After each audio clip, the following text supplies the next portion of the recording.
Cipher, cipher माने होता है गुप्त लिखावट, मतलब एक ऐसी लिखावट जिसको हम लोग देख ना सकें या फिर वो चेंज्ड फॉर्म में है। आज हम लोग बात करने वाले हैं प्ले फेयर साइफर के बारे में, जो थोड़ी टिपिकल है, लेकिन मैं इसको बहुत आसानी से आपको समझा दूंगा। इसके बाद आपको इसमें कभी कोई दिक्कत नहीं आएगी, बहुत आसानी से आप पेपर में इसको सॉल्व कर पाओगे और अगर कोई चीज़ होगी तो उसको कोड भी कर पाओगे। लेकिन उससे पहले हम लोग समझते हैं कि साइफर करता क्या है और ये होता क्या है। एक ब्रीफ इंट्रोडक्शन। अब देखिए, हम लोग कई बार क्या होता है, अपने प्रियजनों को कोई मैसेज भेजते हैं। मैसेज भेजने के बाद हम लोग चाहते हैं कि वो किसी और के हाथ ना लगे, या फिर हमने कुछ सेट कर रखा है जिससे हम लोग ने एक इमोजी भेजा और हमको पता चल जाए कि अब हम लोग को क्या बात करनी है, किस तरीके से अपना किसी चीज़ को एग्जीक्यूट करना है। जैसे हम लोग ने पार्टी का कोई कोड वर्क बना रखा है कि आज शाम को पार्टी करेंगे, 8 बजे छज्जे पे मिलना, तो हम लोग क्या करेंगे, एक इमोजी या फिर कोई एक स्टाइल बना रखी है, उसको हमने भेजा और वो समझ गया। इसी तरीके से क्या होता है, कंपनियां, ऑर्गेनाइजेशन क्या होती हैं, आपस में कॉन्टेक्ट रखती हैं और भेजती हैं चीज़ों को, डॉक्यूमेंट्स को, इंपॉर्टेंट इन्फॉर्मेशन को। जैसे मान लीजिए मुझको रवि टाइप करके भेजना है, तो मैंने इसको MNOS की फॉर्म में कोड करके भेज दिया किसी एल्गोरिथम से, तो सिर्फ सेंडर को पता है क्या भेजा गया और रिसीवर को पता है क्या भेजा गया। अगर बीच में अटैकर आएगा तो वो ये नहीं जान पाएगा। बस इसी चीज़ के लिए साइफर्स का इस्तेमाल किया जाता है और वही कॉन्सेप्ट प्ले फेयर साइफर हम लोग पढ़ने वाले हैं। तो देखिए, सबसे पहले प्ले फेयर साइफर में हम लोग 5x5 का एक मैट्रिसेस बना लेते हैं। मैट्रिसेस अगर आप समझ जाएं ऐसे कि 5 कॉलम है, 1 2 3 4 5 और 5 रो है, 1 2 3 4 5, मतलब 5 रो है, 5 कॉलम है, तो इसमें हम लोग भरेंगे क्या। अब अगर बात आती है भरने की, तो इसके अंदर हम लोग भरने वाले हैं क्या, अल्फाबेट्स। अल्फाबेट्स मतलब कि ABCD and so on etcetera, ये हम लोग इसके अंदर फिल करने वाले हैं। अब इसके अंदर 25 ब्लॉक्स हैं, लेकिन हम लोग के अल्फाबेट्स तो टोटल 26 होते हैं। अगर हम लोग देखें ABCDEFGHIJKLMNOPQRSTUVWXYZ, तो कितने होते हैं, 26 होते हैं। अब ये बताइए, 26 अल्फाबेट में सिर्फ 25 आ पाएंगे अगर हम बिना रेपिटेशन के सब बढ़ते हैं, तो इसमें से कौन सा छोड़ दें, ए छोड़ दें कि जेड छोड़ दें कि वाई छोड़ दें। तो एक बात ध्यान रखनी होती है, इस टेबल से हमेशा जे ओमिटेड होता है, जे ओमिटेड होता है। इसके अंदर अगर हम लोग फिल करेंगे तो जे कभी भी नहीं आएगा। अब जे नहीं आएगा तो सबसे बड़ा क्वेश्चन ये आता है कि अगर मान लो हमें कोई वर्ड कोड करके भेजना है, आज हमारे दिमाग में आया कि भाई जोकर को कोड करना है, तो हम लोग कैसे कोड करेंगे, जे को कैसे कोड करेंगे, क्योंकि सब कुछ काम तो हम लोग टेबल से करने वाले हैं आगे चल के। तो जब हमको जे को कोड करना होगा, तो हम हमेशा जे को कोड कर देंगे आई से। मतलब कहीं भी जे दिख जाए हमें कोड करने के लिए, टेबल पे नहीं जाना है, जे को आई से कोड कर देना है, आई कोड है जे का, ठीक। तो जे की प्रॉब्लम सॉल्व। अब सबसे बड़ी बात आती है कि हम लोग अब इसको किस तरीके से भरें। तो क्या होता है, हमारे पास 2 लोग होते हैं, एक होता है सेंडर, एक होता है रिसीवर। इन्हीं दोनों के बीच में क्या होना है, बात होनी है। तो ये दोनों क्या करते हैं, आपस में एक कोई भी कैरेक्टर्स डिसाइड कर लेते हैं, मतलब एक पर्टिकुलर की, जिस की से इसको भरा जाएगा वो डिसाइड कर लेते हैं और पहले उसको भर देते हैं। उसके बाद बाकी के अल्फाबेट्स नॉर्मल फॉर्म में भर देते हैं। मैं करके बताता हूँ आपको। मान लीजिए क्या हुआ कि सेंडर और रिसीवर ने कहा कि हम लोग एक वर्ड ले लेते हैं जिसके हिसाब से हम इसको भर देंगे। तो उन्होंने कहा चलो ट्यूटोरियल्स ले लो। हमारे दोनों के बीच में, मतलब सेंडर के बीच में और रिसीवर के बीच में अब एक कोड वर्ड है, वो क्या है, ट्यूटोरियल्स। मतलब इसी से इसको भरा जाएगा और इसी से इसको सॉल्व किया जाएगा। अब ट्यूटोरियल्स में पहला क्या आता है, T. Normal left to right row wise भरना हम लोग शुरू करेंगे, लेफ्ट टू राइट भरना शुरू करेंगे। तो सबसे पहले हमारे पास क्या है, टी। हमने यहाँ पे क्या लिख दिया, टी। अगला क्या है, यू। हमने क्या लिख दिया, यू। 25 अल्फाबेट्स जाने हैं। एक बात ध्यान रखनी है, रेपिटेशन नहीं होगा और अगला वर्ड हमें फिर टी मिल रहा है तो इस टी को हम यही छोड़ देंगे, क्योंकि हम लोग टी ऑलरेडी भर चुके हैं। अब जैसे ही यहाँ टी छोड़ देंगे तो इसका कोई मतलब नहीं। अगला हमारा क्या आ रहा है ट्यूटोरियल्स में, ओ। अब हम लोग ओ यहाँ पे लिख देंगे। फिर अगला क्या आ रहा है, आर। आर हम यहाँ पे लिख देंगे। फिर क्या आ रहा है, आई। फिर आई लिख देंगे। फिर ए लिख देंगे। फिर एल लिख देंगे। फिर एस लिख देंगे। अब कहो भाई ट्यूटोरियल्स जो कि हमने एक तरीके से बनाई थी उसको तो हमने लिख दिया है।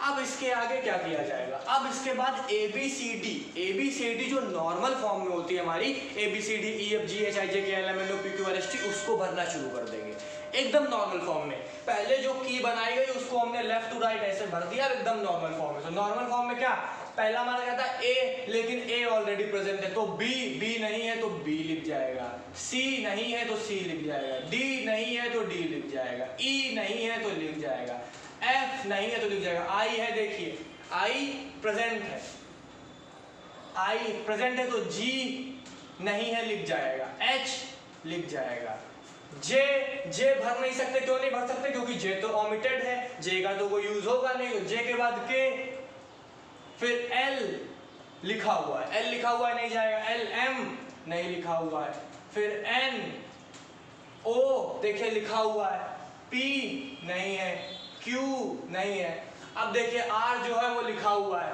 तो S भी लिखा हुआ है, T भी लिखा हुआ है, U भी लिखा हुआ है, भैया सब लिख दिया, तो V W X Y Z, और ये हमारी 25 अल्फाबेट्स की टेबल भर गई। अब आपको प्ले फेयर साइफर में टेबल भरना आ गया होगा। अब हम लोग सीखते हैं कि किस तरीके से कोई भी चीज आएगी तो वो कोड होगी। अब सेंडर और रिसीवर के बीच में भाई ट्यूटोरियल फिक्स हो चुका है, इसी तरीके से इस टेबल को भरा गया। ये सेंडर रिसीवर पे डिपेंड करता है वो किसको सेट करेंगे, उसके बाद आप टेबल भर सकते हैं। अब जानते हैं कि प्रोसेस क्या होता है प्ले फेयर साइफर का, प्रोसेस कैसे होता है, process of play fair cipher. अब हम लोग कोड करके देख लेते हैं किसी चीज को, उससे हम लोग को समझ में अच्छे से आ जाएगा। तो मान लीजिए हमको आज कोड करना है, कोई लेटर है, हमने कर दिया हाइड मनी, हाइड मनी हमारे पास है, इसको हमें कोड करना है। अब इसको कोड करने के लिए सबसे पहले हम लोग 2 के पेयर्स में इसको डिवाइड कर लेते हैं। अब हम लोग कोड करने जा रहे हैं, तो 2 के पेयर्स में कोड करेंगे तो क्या करेंगे, सबसे पहले आएगा हाइड में हमारा क्या है, 2 का पेयर जो हमारा बनेगा वो बनेगा HIDEMONE और Y अकेला, इसको हम बाद में करेंगे। तो पेयर में क्या आया, HI का कोड, DE का कोड, MO का कोड, NE का कोड और Y हमारा अकेला बचा। लेकिन हमेशा ये बात याद रखनी है, कभी भी कोई चीज अकेली नहीं रहेगी, हमेशा ये पेयर में होती है। तो अगर कोई लास्ट में एक भी सिंगल छूट जाता है तो उसके बाद हम लोग उसमें Z ऐड ऑन कर देते हैं, उस Z को ऐड कर देते हैं, उसके हिसाब से काम करते हैं, क्योंकि हम लोग की जो भी इंक्रिप्शन होना है साइफर टेक्स्ट का वो हमेशा पेयर में होगा। लेकिन अगर यहाँ पे पेयर कंप्लीट हो जाता है तो कोई दिक्कत नहीं। मान लीजिए आपको ME तक आना था, Y है ही नहीं आपके पास, तो यहाँ पे आके ये कंप्लीट है। लेकिन अगर कंप्लीट नहीं हो पाता है, लास्ट में सिंगल बच रहा है, तो Z जोड़ दीजिए, कोई दिक्कत नहीं है। अब 2 करके कोड करना शुरू करेंगे। सबसे पहले हम लोग क्या लेंगे, HI को। अब हम लोग देखेंगे HI आखिरकार इस टेबल में है कहाँ, HI इस टेबल में है कहाँ, तो HI देखिए, H यहाँ I यहाँ। देखने वाली बात यह है H और I जो है वो सेम कॉलम में, सेम कॉलम में, ये एक कॉलम और HI दोनों है। तो जब भी कोई 2 पेयर की जो वैल्यूज होती हैं H और I जिस तरीके से हैं सेम में होती हैं, तो हम लोग उसके जस्ट नीचे वाले से उसको कोड कर देते हैं, जस्ट नीचे वाले से कोड कर देते हैं। तो H के जस्ट नीचे क्या है, Q, तो हम लोग ने H को किससे कोड कर दिया, Q से। और I के जस्ट नीचे क्या है, C, तो हमने I को किससे कोड कर दिया, C को। तो देखने वाली बात यह है, अगर एक ही कॉलम में दोनों पेयर की वैल्यूज हैं तो उनके जस्ट नीचे वाले से कोड कर दिया हमने। अब उसके बाद आते हैं हम DE पे, क्या करना है, DE।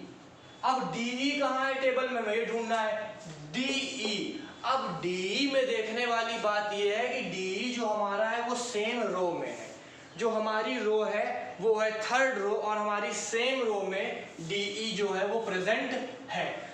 अब जब DE सेम रो में प्रेजेंट होगा तो DE में भी हम जस्ट आगे वाले से कोड करते हैं। जैसे कि हमारे पास D यहाँ पे, तो D के जस्ट आगे क्या है, E, माना DE है लेकिन D के जस्ट आगे क्या है, E, तो D हमारा E से ही कोड होगा, D हमारा ई से ही कोड होगा। और अगला हमारे पास क्या है, ई। ई भी जस्ट आगे वाले से कोड होगा, तो ई के आगे क्या है, एफ। अब ई हमारा एफ से कोड हो जाएगा और ये डी जो है वो एफ से कोड हो गया। तो ये हाइड हमारा कोड हो चुका है। अब मनी और कर देते हैं। तो अब देखिए हमारा क्या है, मनी बचा एम ओ। अब एम ओ कहाँ है भाई, देखना पड़ेगा एम ओ कहाँ है। एम देखिए यहाँ है, ओ देखिए यहाँ है। ना तो रो सेम है ना कॉलम सेम है, दोनों दूरी दूरी बैठे, अलग अलग जगह बैठे। अब कैसे कोड करें, अब कोड करने के लिए हम लोग क्या करेंगे कि रेक्टेंगल बनाते हैं। मान लीजिए एम यहाँ ओ यहाँ, तो देखिए इस तरीके से एम एन ओ, और ये रेक्टेंगल देखिए बन गया एक तरीके से।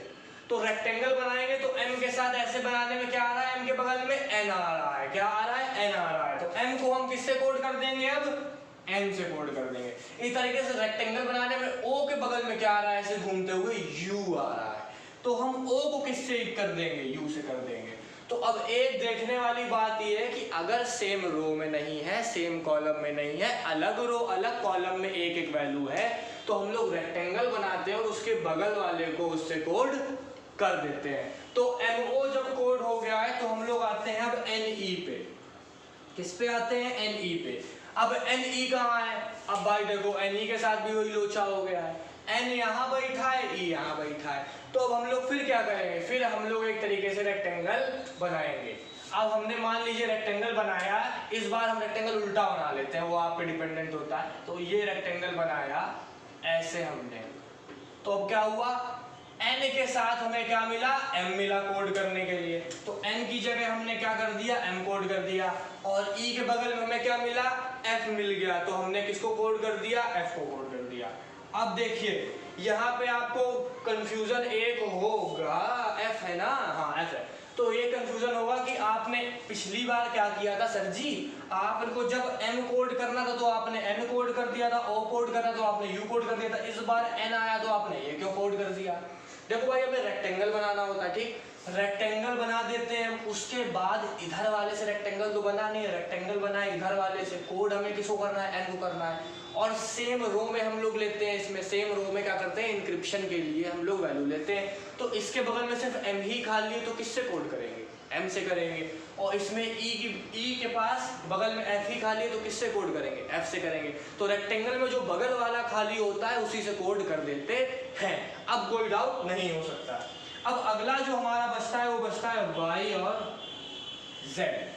अब yz कहाँ है, yz देखो भाई सेम रो में है।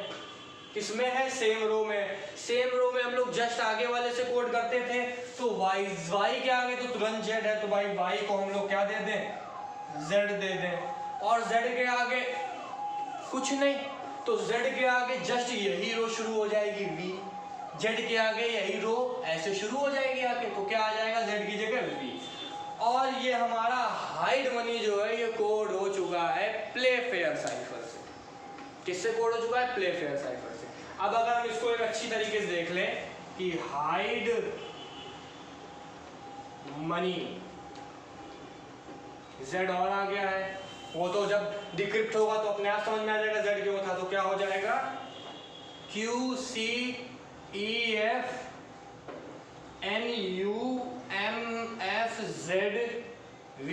भैया इसको कोड करने में इतना टाइम लगा, सोचो अटैकर पकड़ेगा तो उसकी हालत क्या होगी। वैसे ये तो जोक सपाट। इस तरीके से हमने क्या किया, हाइड मनी को कोड किया प्ले फेयर साइफर से। टेबल भी खुद बनानी है, कोड भी खुद करना है, सेंडर रिसीवर की मिली भगत से ये काम होता है। जिस तरीके से ये इनक्रिप्ट किया गया है, इसके जस्ट अपोजिट तरीके से ही, इसी तरीके से ही जो रिसीवर होगा वो इसको डिक्रिप्ट करेगा। इसको डिक्रिप्ट करने के बाद वो पढ़ लेगा कि मैसेज क्या भेजा गया है। तो ये प्ले फेयर साइफर था, जो मुझे लगता है मैंने अपने पूरी दम से बताया है, आपको अच्छे समझ में आया होगा। एक अच्छा खासा टाइम इसमें इन्वेस्ट हुआ है। तो अगर आपको पसंद आया तो वीडियो को लाइक करिएगा। मैं हूं एकांत पाठक, आप देख रहे थे एकांत 360 यूट्यूब चैनल, AKANT 360। बाकी कंप्यूटर नेटवर्क सिक्योरिटी में और भी वीडियोस पड़े हुए हैं जिनको आप देख सकते हैं। तो फिर मिलते हैं हम अगले वीडियो में, तब तक के लिए thank you, have a nice day. पढ़ते रहिए, काम करते रहिए और साथ ही साथ चैनल को सब्सक्राइब कर दीजिएगा, बेल आइकन भी दबा दीजिएगा। बाकी भी आपको और ऐसे ही पढ़ाई के वीडियोज़ मिलते रहेंगे। तो बाय बाय, टेक केयर।